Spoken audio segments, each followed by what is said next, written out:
ചേട്ടാ നമസ്കാരം ഷാജേട്ടാ. നമസ്കാരം നമസ്കാരം. ഷാജേട്ടാ, ഞാൻ വിളിച്ചത് ഒന്ന് രണ്ട് കാര്യങ്ങള്. ഒന്ന്, ഈ പെരിയ കൊലക്കേസിന്റെ വിധി CBI കോടതിയുടെ വിധിക്ക് ഇനി കൊലക്കുറ്റമാണെന്ന് അറിഞ്ഞു, ഇനി ശിക്ഷയാണ് വരാനുള്ളത്. രണ്ട്, ഇതുപോലുള്ള ഈ കഴിഞ്ഞ ദിവസം കൊടിസുനി പരോളിൽ ഇറങ്ങുന്നു. CPM-ന്റെ കണ്ണൂർ ജില്ലാ സമ്മേളനം ഉള്ള മാസവും കൂടിയാണ് കൊടിസുനി ഇറങ്ങുന്നത്. നിലവിൽ 12-ലധികം കേസുകളിൽ കൊടിസുനി പ്രതിയാണ്. അതിൽ ജാമ്യമൊന്നും ഇല്ലതാനും എന്നാണ് അറിവ്. മനുഷ്യാവകാശ കമ്മീഷൻ ഇടപെട്ടിട്ടാണ് ഇപ്പോൾ 30 ദിവസത്തെ ജാമ്യം പറഞ്ഞിരിക്കുന്നത്.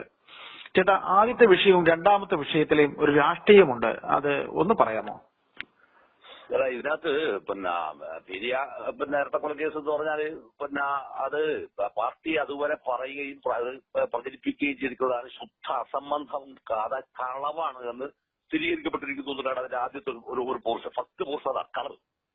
നമ്മൾ തിരിച്ചറിയേണ്ടത് ഒരു പ്രധാനപ്പെട്ട കാര്യം, അല്ലെങ്കിൽ നമ്മൾ പലപ്പോഴും ശ്രദ്ധിക്കപ്പെടാതെ പോവുകയോ ബോധപൂർവ്വം മറന്നു പോവുകയോ ചെയ്യുന്ന ഒരു കാര്യം, TP ചന്ദ്രശേഖരൻ വധത്തിന് ശേഷം കേരളത്തിൽ ഇത്തരത്തിലുള്ള അറുംകൊലകൾ ഉണ്ടാവാൻ പാടില്ല എന്ന ഒരു പൊതുബോധം സമൂഹത്തിൽ രൂപപ്പെട്ടു വന്നിട്ടുണ്ടായിരുന്നു. വ്യാപകമായ തോതിലുണ്ടായിട്ടുള്ള വ്യവസ്ഥമാണ് അത് വിട്ടത്. അത് മനുഷ്യ മനസാക്ഷിയെ പിടിച്ചു കുലുക്കിയിരിക്കുന്ന ഒരു സംഭവമാണ്. കേരളം കണ്ടിരിക്കുന്ന ഏറ്റവും നിഷ്ഠൂരമായ ഒരു കൊലപാതകം.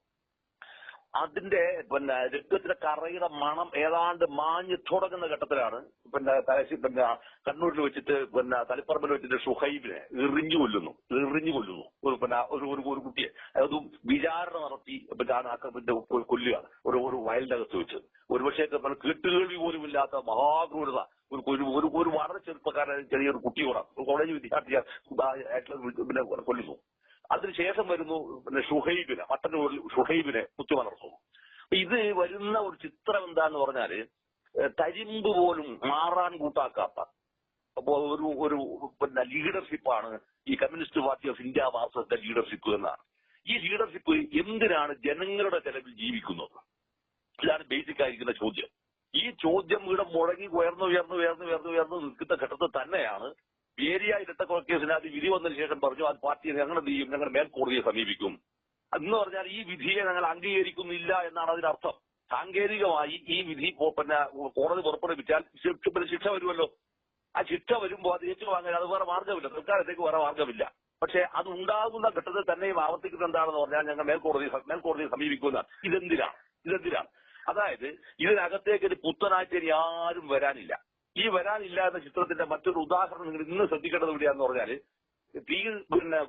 കൊടിസുനിക്ക് ജാമ്യം കിട്ടിയിരിക്കുന്ന സംഭവത്തിന് മേലെ പരോൾ കിട്ടിയിരിക്കുന്ന സംഭവത്തിന്റെ മേലെ P. ജയരാജൻ ഇട്ടിരിക്കുന്ന ഒരു പോസ്റ്റ് ഉണ്ട്. ഇവിടെ ഫേസ്ബുക്ക് പോസ്റ്റിൽ മൂപ്പറിട്ടിരിക്കുന്ന ഒരു പോസ്റ്റ് എന്താന്ന് പറഞ്ഞാല് ഇതെന്താ മഹാപരാധമാണോ എന്നാണ് ചോദിക്കുന്നത്. നല്ല എങ്ങനെയാ ചോദിക്കുന്നത്? ഈ കണ്ണൂർ ജില്ലയിലെ ഒരുപക്ഷെ ഈ ഇപ്പൊ ഇരിക്കുന്ന മുഖ്യമന്ത്രിയേക്കാൾ ബുച്ചറിങ് നടത്തിയിരിക്കുന്ന ലീഡർഷിപ്പ് കൊടുത്തിരിക്കുന്ന ഒരാളാണ് ഈ പറയുന്ന P. ജയരാജൻ എന്ന് പറയുന്നത്. ഒന്നൊന്നര ബുച്ചറാണ് ആ മനുഷ്യൻ. ഇതെന്തിനാണ് ഇത്തരം ഒരു സ്റ്റേറ്റ്മെന്റ് ഇപ്പൊ കൊടുത്തത് എന്നുള്ളതാണ് ചോദ്യം. ആ ചോദ്യത്തിന് ഒറ്റ ഉത്തരമേ ഇങ്ങനെ നോക്കിയാൽ മതി. ഈ കേരളത്തിനകത്ത് നടന്നിരിക്കുന്ന CPM നടത്തിയിട്ടുള്ള ഒരുപാട് കൊലപാതകങ്ങളുണ്ട്. ആ കൊലപാതകം നടന്നിരിക്കുന്ന എല്ലാ ഘട്ടങ്ങളിലും ഒന്നുകിൽ ആ ദിവസം അല്ലെങ്കിൽ അതിന്റെ പിറ്റേ ദിവസം ഈ പറയുന്ന P. ജയരാജൻ അവർ സന്നിഹിതരാകും, അവിടെ എത്തുകയാണ്. ഇതെത്തുന്നതിന്റെ അർത്ഥം എന്താണ്? ഒറ്റ അർത്ഥമേ ഉള്ളൂ. ഈ രീതിയിൽ നടക്കുന്ന കൊലപാതകങ്ങളുടെ നായകത്വം അതിൽ പങ്കാളികളായിരിക്കുന്നവരെ നയിക്കാൻ ഞാൻ ഉണ്ട് എന്ന പരോക്ഷമായ സൂചന ആർക്ക് നൽകുകയാണ്? പ്രതികൾക്ക് നൽകുകയും അല്ലെങ്കിൽ പ്രതികളാക്കപ്പെടാൻ സാധ്യതയുള്ളവർക്ക് നൽകുകയും അവിടെ പാർട്ടിക്ക് നൽകുകയും ചെയ്യുകയാണ്. എത്ര രോഗാതുരമാണ് നിങ്ങളുടെ മനസ്സ്. എന്നിട്ട് നിങ്ങൾ ഇരിക്കുന്നത് എവിടെയാണ്? ഖാദി ബോർഡിന്റെ ചെയർമാനായിട്ടാണ് ഇരിക്കുന്നത്. ഇതാണ് ഇതിന് ഏറ്റവും പ്രധാനപ്പെട്ട, അതിന്റെ ഏറ്റവും വലിയ കോൺട്രഡിക്ഷൻ. ഖാദി ബോർഡിന്റെ ചെയർമാനായിട്ടാണ് ഇരിക്കുന്നത്. അഹിംസ എന്ന് പറയുന്ന സംഭവത്തിന്റെ ഒരു വലിയ രാഷ്ട്രീയ സിദ്ധാന്തം ഇന്ത്യ മുഴുവൻ തന്നെ പ്രചരിപ്പിച്ചിരിക്കുന്ന സംഭവത്തിന്റെ ചിഹ്നം, ആ ചിഹ്നമുള്ള ഒരു സ്ഥാപനത്തിന്റെ ചീഫായിട്ടാണ് അയാൾ അവിടെ ഇരിക്കുന്നത്. അപ്പൊ ഇതെല്ലാം ചെയ്യുന്നത് എന്തിനു വേണ്ടി എന്നുള്ള ചോദ്യം. ഈ കൊടിസുനിക്ക് പരോൾ കൊടുത്തത്, പരോൾ കൊടുക്കാൻ ഇവർ നിർബന്ധിക്കപ്പെട്ടത് അല്ലെങ്കിൽ ഇവർ കൊടുക്കേണ്ടി വന്നിട്ടുള്ളത് ഭയന്നിട്ടാണ്, തീർത്തും ഭയന്നിട്ടാണ്. കാരണം കൊടിസുനി കഴിഞ്ഞ 6 വർഷക്കാലമായി ജയിലിൽ പരോൾ കിട്ടാതെ കിടക്കുകയാണ്. ഈ 6 വർഷക്കാലമായി ജയിൽ കിടക്കുന്ന കക്ഷിയെ കൊണ്ട് ഏതെങ്കിലും ഒരു ഘട്ടത്തിൽ ആരോടെങ്കിലും വിളിച്ചു പറഞ്ഞാൽ ആദ്യം പുറത്താക്കപ്പെടുന്ന ആരായിരിക്കുന്ന കേരളത്തിലെ മുഖ്യമന്ത്രിയായിരിക്കും. രണ്ടാമത് വരുന്ന കക്ഷിയാരായിരിക്കുന്നത് ഇത് മഹാപരാധമാണോ ചോദിച്ചിരിക്കുന്ന ഈ മഹാമാന്യനുണ്ടല്ലോ, ഈ P. ജയരാജനായിരിക്കും. ഇങ്ങനെ വരാവുന്ന ഒരു ചിത്രത്തിൽ ഇങ്ങനെ വരാവുന്ന ഒരു ഭീതിയിൽ നിന്ന് അതിനെന്ത് ചെയ്യാണ്, ചെയ്തിരിക്കുന്ന ശുദ്ധാണ് ഏറ്റവും കൊടുങ്കൂടുക. അതിന് ഉപയോഗിച്ചതാണ് മനുഷ്യാവകാശ കമ്മീഷനെ. ഇത് നോക്കൂ, അത് ഉപയോഗിച്ചതാണ് മനുഷ്യാവകാശ കമ്മീഷൻ. ഇവർ പറയുന്ന ഈ മഹാപരാധം, ഈ ഭൂലോക ചെറ്റത്തരം ചെയ്യുന്ന സംഭവത്തിന് ആ ചെയ്യുന്നതിന് മനുഷ്യാവകാശ കമ്മീഷൻ എന്ത് ചെയ്യാന്ന് പറഞ്ഞാൽ ഒരു നോട്ട് വായിക്കുകയാണ്. ആ നോട്ട് വായിക്കുന്നതോടെ എന്തായിട്ടുള്ളൂ, ആ നോട്ടിനകത്ത് മനുഷ്യാവകാശ കമ്മീഷൻ അത് കൊടുക്കണ്ടെന്നോ പറഞ്ഞില്ല. പക്ഷേ അത്തരം ഒരു പരാമർശത്തിന് സമാനമായ രീതിയിൽ ഇത് കൊടുക്കാമെന്ന് തിരിച്ച് ഇവിടെ ചോദിക്കുമ്പോൾ എന്ത് ചെയ്യാണ്, അതായത് നമ്മുടെ മുഖ്യമന്ത്രിയാണ് അങ്ങ് തീരുമാനമെടുത്ത് കൊടുക്കുകയാണ് ചെയ്യുന്നത്. കാരണം ഇല്ലെങ്കിൽ ഇയാൾ എന്ത് ചെയ്യും, ഇയാൾ ഈ സംഭവം വിളിച്ചു പറയും. അയാൾ വിളിച്ചോ ഇതെന്തായിരുന്നു ഇതിന്റെ ഗൂഢാലോ എന്ന് വിളിച്ചു പറയും. അതായത് കൊടിസുനി ജീവിച്ചിരിക്കുന്ന കാലത്തോളം ആർക്ക് ഭീഷണിയാണ്, ശരിക്ക് കൃത്യമായ ഭീഷണിയാണ് മുഖ്യമന്ത്രിക്കും ഈ പറയുന്ന പി ജയരാജൻ ഉൾപ്പെടെയിൽ അന്നത്തെ ഈ പറയുന്ന ഗ്യാങ്ങിനകത്ത് വിട്ടിരിക്കുന്ന ആൾക്കും അത് ടി പി ചന്ദ്രശേഖരന്റെ വധവുമായി ബന്ധപ്പെട്ടിരിക്കുന്ന ഭീഷണിയാണത്. തലക്ക് പോലും നിൽക്കുന്ന ഏത് നിമിഷം നിൽക്കുന്ന ഭീഷണിയാണ്. ഈ ഭീഷണികൾ നിലനിൽക്കുന്നത് കൊണ്ട് തന്നെ തൽക്കാലത്തേക്ക് സമരസപ്പെടുത്തുകയോ അല്ലെങ്കിൽ അയാളുടെ ഭീഷണിക്കോ സമ്മർദ്ദത്തിനോ വിധേയമാക്കപ്പെട്ടതിൽ നിന്നുണ്ടായിരിക്കുന്ന ഭയത്തിൽ നിന്നാണ് സത്യത്തിൽ ഈ സാധനം കൊടുക്കുന്നത്. ഇനി കെ രമായിട്ട് കോടതിയിൽ പോയി കഴിഞ്ഞാൽ കോടതി അത് പരിഹരിച്ചു കഴിഞ്ഞാൽ സ്വാഭാവികമായിട്ട് കോടതിയിലേക്ക് ഒരു ചോദ്യം ഉണ്ടാവുമല്ലോ. അമ്മയെ കാണുന്നതല്ലേ, അമ്മയെ കാണുന്നത്. ഈ അമ്മയെ കാണാനാണ് ഇപ്പോ പരോൾ അനുവദിച്ചിരിക്കുന്നത്. അതെ, അമ്മയെ കാണാന്നുള്ളതല്ല, അമ്മയെ കാണണമെന്ന് പറഞ്ഞ സംഭവത്തിൽ എന്താണ്? അങ്ങനെയാണെങ്കിൽ വെക്കുന്ന ആശുപത്രി കൂടെ അമ്മേനെ ആശുപത്രി അഡ്മിറ്റ് ചെയ്താൽ പോരെ, അമ്മേനെ ആശുപത്രി ചെയ്താൽ മതി. ഈ തൊട്ട് മറുഭാഗത്ത് കിടക്കുന്നില്ലേ ടി പി ചന്ദ്രശേഖരന്റെ അമ്മയില് അന്ധയായി പോയിരിക്കുന്ന അമ്മയില് ഈ സങ്കടം ആരോട് പറയും? ആ സങ്കടം ഇയാൾക്കത് വിഷയമല്ല. ഇവിടെയാണ് ഞാനിത് കഴിഞ്ഞ ദിവസം ഒരു ചാനൽ ശ്രദ്ധക്കാർ പറഞ്ഞാണ്, തലശ്ശേരി നടന്നിരിക്കുന്ന ഫസൽ വധ കേസ്. ആ കേസിനകത്ത് കേസന്വേഷിച്ചിട്ടുണ്ടായിരുന്ന സബ് ഇൻസ്പെക്ടർ രാധാകൃഷ്ണൻ ചെയ്യാന്ന് പറഞ്ഞാൽ പിന്നീട് തളിപ്പറമ്പിലേക്ക് ട്രാൻസ്ഫർ ചെയ്യുകയും തളിപ്പറമ്പിൽ വെച്ചിട്ട് ഒരു വളരെ മോശപ്പെട്ടിരിക്കുന്ന ഒരു സംഭവത്തിന്റെ ആരോപണം ഉന്നയിച്ചു. നാട്ടുകാരെ കൊണ്ട് പ്രശ്നം ഉണ്ടാക്കിപ്പിച്ചു. അങ്ങനെ എന്ത് ചെയ്ത് അയാളെ ആക്രമിച്ചു. അത് കൂടെ ഉണ്ടായിരിക്കുന്ന ഒരാൾ കിട്ടിയിരിക്കുന്ന അടിയുടെ ഭാഗമായി ലിവർ തകർന്നിട്ട് ആ മനുഷ്യൻ മരിക്കുകയാണ് ചെയ്തു. ലിവർ തകർന്നിട്ട് ഒരു മാസം കഴിഞ്ഞപ്പോൾ ആ മനുഷ്യൻ മരിച്ചുപോയി.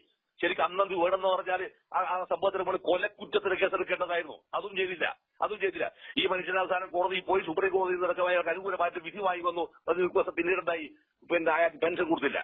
ഈ പെൻഷൻ കൊടുക്കാത്ത വിഷയം മുഖ്യമന്ത്രിയെ കാണാൻ പോയപ്പോൾ ഈ മുഖ്യമന്ത്രിയോട് അയാൾ കരഞ്ഞു പറയുകയാണ്, സങ്കടപ്പെട്ട് പറയുകയാണ്, എനിക്ക് ജീവിക്കാൻ വേറെ വഴിയില്ല, അതുകൊണ്ട് ഞാൻ ആത്മഹത്യ ചെയ്യേണ്ടി വരുന്നു. മുഖ്യമന്ത്രി പറഞ്ഞെന്താണെന്നറിയോ?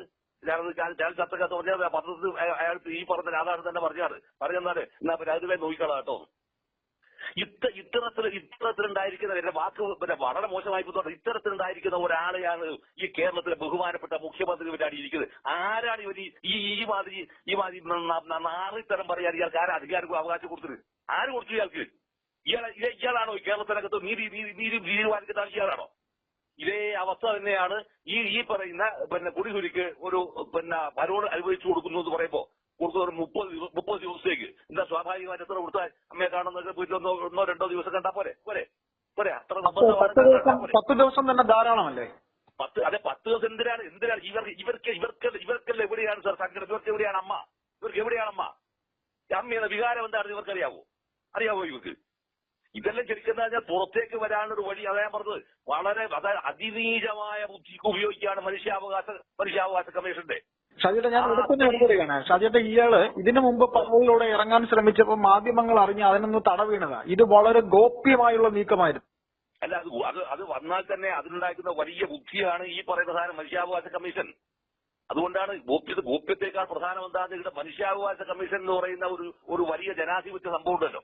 ആ ജനാധിപത്യ സംഭവത്തെയാണ് ഇത്രയും ക്രൂരത, അതായത് അത്രയും വലിയ കൊടും ക്രൂരതയും മഹാപാതകവും ചെയ്തിരിക്കുന്ന ഒരാൾക്ക് അയാൾക്ക് സ്വതന്ത്രമായി നടക്കാൻ അയാൾക്ക് എന്ത് കിട്ടാനാണ് ഈ വകുപ്പാണ് ഉപയോഗിച്ചതെന്നുള്ളതാണ്. അവിടെയാണ് ഇവർ കാണിക്കുന്ന കൊടും ജനീയത. അതാണ് ഇവർക്ക് ഈ ബുച്ചറിങ് നടത്തിയ ശീലമുള്ള ആളുകൾക്ക് മറ്റൊരു മനുഷ്യന്റെ സങ്കടം എന്താണെന്ന് അറിയില്ല. ഇയാൾ ജീവിതത്തിൽ അങ്ങനെ ഫീൽ കിട്ടുന്നതാണ്. ഇക്കാര്യത്തിലെ മുഖ്യമന്ത്രി അങ്ങനെ ഫീൽ കിട്ടും അയാൾക്ക്. അയാൾ അച്ഛനാണോ? അയാൾ അയാൾക്ക് ഒരിക്കലും അത് ആവാൻ അയാൾക്ക് അത് ആവാൻ കഴിയില്ല.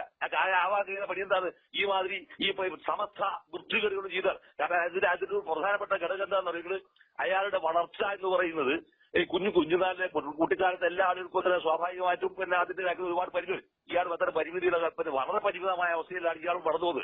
അന്നത്തെ കാലത്ത് നമ്മുടെ നാടൻ ഭാഷയിൽ പറയാതെ ചട്ടികളി, അതോടൊപ്പം ചിരിപ്പുകളി, ഇതെല്ലാം തന്നെ ഈ മാതിരി അതായത് നമ്മുടെ ഇപ്പൊ കാണുന്ന എന്താ പറയാ ഗാംബ്ലിംഗിന് സമാനമായിരിക്കുന്ന സംഭവങ്ങളാണല്ലോ. ഈ സംഭവം നടത്തിയിട്ട് അവസാനം അടിയുണ്ടാക്കി ആളുടെ പൈസയും വാങ്ങിയിട്ട് പോക്കായത് ഇയാളെ കുഞ്ഞാണ് ബാല്യകാലം എന്ന് പറയുന്നത്. അത്തരം ഒരു അവസ്ഥയിൽ നിന്ന് വളർന്നു ഇതിൽ ചിലപ്പോൾ പല കുട്ടികളും ചെയ്തിട്ടുണ്ടാവും. പക്ഷേ നിങ്ങൾ വളർന്നു വരുമ്പോൾ നിങ്ങൾ എന്താണ്, നിങ്ങൾ കൾച്ചറലി അഡ്വാൻസ്ഡ് ആവണം, നിങ്ങൾ മാറണം. ഈ മാറുക എന്ന് പറയുന്ന ഒരു അവസ്ഥ നിങ്ങളുടെ ബുദ്ധിപരമായി, നിങ്ങളുടെ തലക്കകത്ത്, നിങ്ങളുടെ സംസ്കാരത്തിനകത്ത് അത് വരുന്നില്ല എന്ന് പറഞ്ഞ അർത്ഥം എന്താ അറിയാം? നിങ്ങൾ മൃഗത്തേക്കാൾ പ്രാകൃതനായ മനുഷ്യനാണ്. മൃഗത്തേക്കാൾ പ്രാകൃതമായിരിക്കുന്ന ഒറ്റ വികാരം മാത്രമേ ഉള്ളൂ, പരപീഡനം, കൊല, ഇത് മാത്രമേ നിങ്ങൾക്കുള്ളൂ, ബുച്ചറി. ഈ അവസ്ഥയുടെ ഭാഗമായി തന്നെയാണ് ഈ പറയുന്ന കുളിച്ചുരുക്കി സംഭവം ഇത് കൊടുക്കേണ്ടി വന്നത്. പിന്നെ കാസർകോട്ടെ വിഷയല്ലേ, കാസർകോട്ടെ വിഷയം പാർട്ടി കമ്മ്യൂണിസ്റ്റാണ് അത്ര കൊളത്തലാവും ഈ വിധി പ്രഖ്യാപിക്കുന്നതോടെ. ഇപ്പൊ വിധി കുറ്റക്കാരാണെന്ന് കണ്ടെത്തിയതല്ലേ ഉള്ളൂ, കണ്ടെത്തിയില്ല. വിധി പ്രഖ്യാപിക്കുന്നതോടെ എന്താവും എന്ന് പറഞ്ഞാൽ ശരിക്കും കാസർകോട്ട് പാർട്ടി അട്ട കോളത്തിലായി മാറാൻ പോവാണ്. പാർട്ടിയെ നയിക്കാൻ ആളുണ്ടാവില്ല. ഒട്ടനവധി ഗുരുതരമായ വിഷയങ്ങൾ അതിനകത്ത് വരും. ഇപ്പൊ തന്നെ ഇവർ പറയുന്നു, ഇവർ ആവർത്തിച്ചുകൊണ്ടിരിക്കുന്ന സംഭവമുണ്ട്, ഇതിൽ ഇവരാരും പങ്കാളിയില്ല, പിന്നെ ആര് പങ്കാളിയായി എന്നൊരു ചോദ്യമുണ്ട്. ഇവർ പങ്കാളിയല്ല എന്ന് ഇവർ ആവർത്തിക്കുന്നത്, പിന്നെ ആരാണ് യഥാർത്ഥ കുറ്റവാളികൾ എന്ന് പറയുന്നൊരു ചോദ്യം കൂടിയായി. അപ്പൊ അങ്ങനെ വരാവുന്ന ഒരുപാട് സങ്കീർണതകളിലേക്ക് ഈ പേരിയ ഇരട്ടക്കൊലപാതക കേസിന്റെ വിധിന്യായം കൂടെ വരുന്നതോടെ CPM എന്ന് പറഞ്ഞൊരു പാർട്ടി ചട്ടം എന്തായിത്തീരുന്ന പറയാം, അത് ഏതാണ്ട് അസ്തമിക്കുകയാണ്. അസ്തമിക്കുന്ന ഘട്ടത്തിൽ പോലും പിടിച്ചു നിൽക്കാൻ ആവശ്യമായിരിക്കുന്ന സംവിധാനത്തെ അതിന്റെ പ്രാകൃതത്വത്തിൽ തന്നെ നിലനിർത്തി കൊണ്ടുപോകാനുള്ള ഗൂഢാലോചനയും ശ്രമത്തിന്റെയും ഭാഗമാണ് ഇത്തരം ജനാധിപത്യ വിരുദ്ധതകൾ എന്നുള്ളതാണ് മിസ്റ്റർ അയ്യപ്പദാസ് എനിക്ക് തോന്നിയിട്ട് പലപ്പോഴും തോന്നിയിട്ടുള്ളത്.